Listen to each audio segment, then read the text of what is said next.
size of a millimeter. So people were able to see the internal organs of plants. That is, a new science emerged in botany that is known as plant anatomy. People started cutting these sections of plants, and they used to prepare the slides of those sections, and they used to see those sections, and this from here there's a new science emerged that is known as uh, where these slides are prepared. So we come across plant anatomy. Until then, plants were externally observed.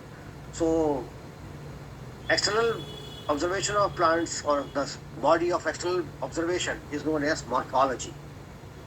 So now the morphology term was divided into two branches. One is external morphology, in which we see anything from outside, and another one is internal morphology, when we see anything by inside any organism. When we see, it is internal morphology. So this internal morphology was later modified by the name plant anatomy. So plant anatomy came into existence, and slowly gradually this botany expanded because of the help of microscope. And in 1825, Stephen Hales, for the first time, in the year 1825, Stephen Hales, for the first time, he reported that plants transpire, and water evaporates from plants from small openings known as stomata.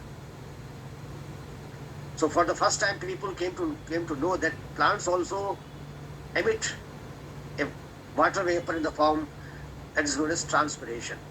And Stephen Hales also studied how the plants or water was uptaken.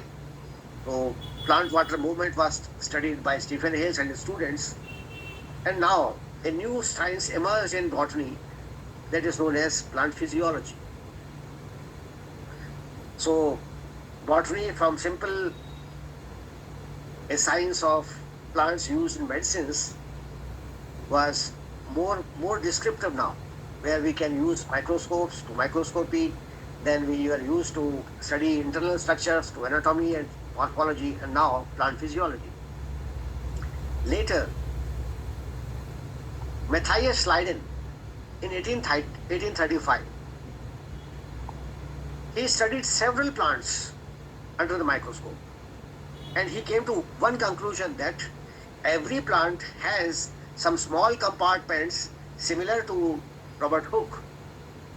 And so this cell theory was propounded by Matthias Leiden, and another scientist you must be knowing, that is zoologist, his name was Schwann.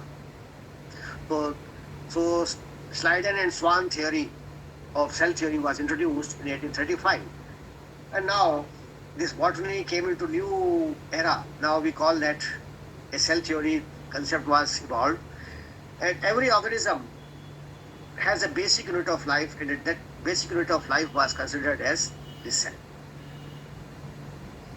So I think you must be, I'm just saying the story. I don't know how much you are getting those terms and those names. In the meantime, I'm also mentioning the dates. You may see those dates in your books or in the internet, but still, you can come, you can still